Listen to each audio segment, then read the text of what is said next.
Hello, everybody. It's Wednesday, April 19th, and today we're going to talk about absolutes. We often hear all over the place that you must, you have to, this is the only way. Well, you know, the for some people that might be great. For others, that people might struggle with that. So here's a little bit of inspiration today that I'd like to share with you about my roommate. His name is Felipe, and he has lost 20 pounds in 2 months. But why might shock you. What he's done might give you some hope that it doesn't have to be one specific way. Obviously, I have my bias. This is Anthony Stewart. This is Food for Thought. We're questioning everything they've ever said. And this is my N of one experiment, my experience, my journey. And I'm not a doctor. I'm not a scientist. Most of my opinions and my thoughts are from an anecdotal perspective. Today, I'm sharing with you Felipe. 20 pounds, 2 months. How? Well, is he a carnivore? Technically, probably yes, but no, he did not go on the carnivore diet. He has not gone on any specific protocol. He has basically just changed his outlook on food. His questions about nutrition and what is nutrition have naturally sort of flowed.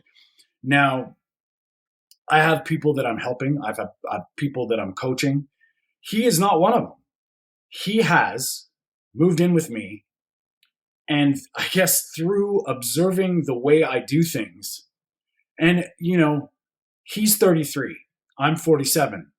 He worked with me for a time, for a couple of weeks, and he was not only amazed by the energy, shocked by what I ate, and horrified by how I did it. So naturally, the questions started coming out.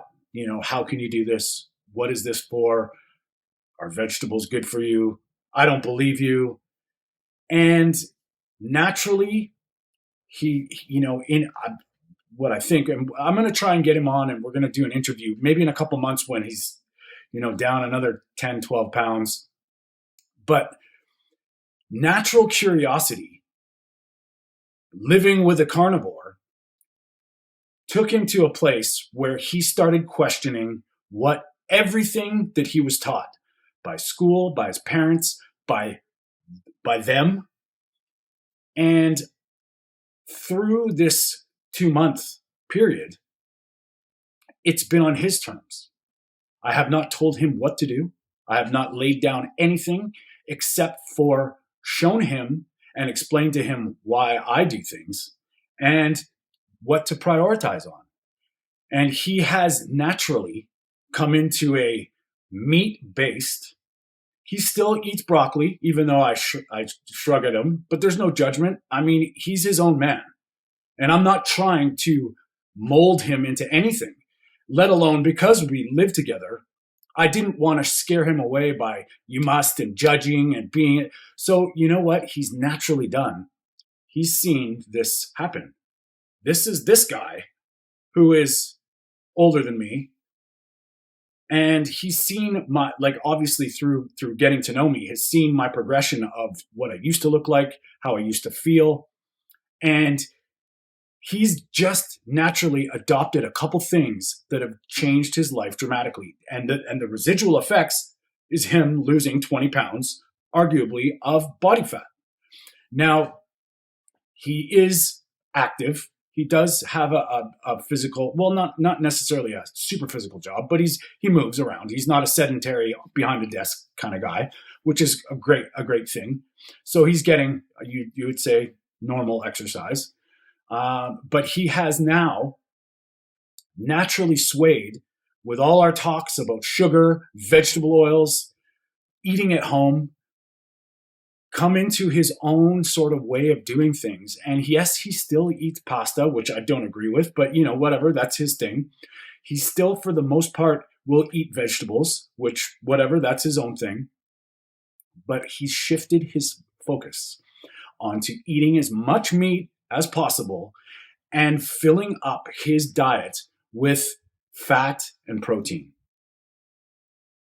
So there's some takeaways here to be.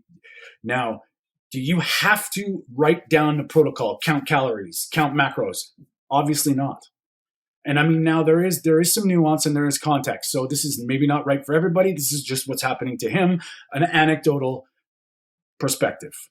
Okay, so now he's basically naturally, a couple things I've noticed. He used to drink double coffees, like sugar in the coffees. He now understands brain sugar and sugar-driven carbohydrate energy to being stable all day. Now, he's very lucky because a lot of people, their carbohydrate tolerance, their sugar demand is going to be very contextual.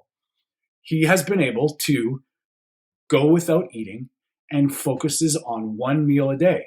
That doesn't mean he's perfect. He doesn't do it every day. He still eats bread. He still has his corn chips and his guacamole, but he has shifted his focus onto meat first. So, wow, look what happens. Focusing, prioritizing protein, filling up with fat, cooking from home, focusing on whole food, not eating shit, not eating vegetable oils outside in restaurants and fast food. This is just a natural progression. He is now getting more inspired almost every day to start making better choices. And now he's talking about exercising.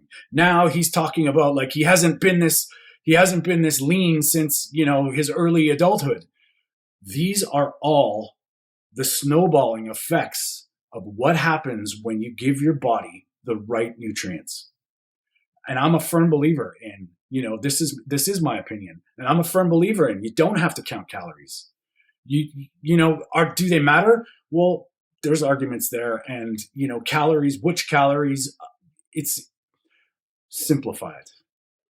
If you can focus on quality ingredients, whole food, prioritize and understand that meat and fat are healthy, good things can happen. And you don't have to go 0 to hero. Everybody's going to be different, and obviously your health status is going to make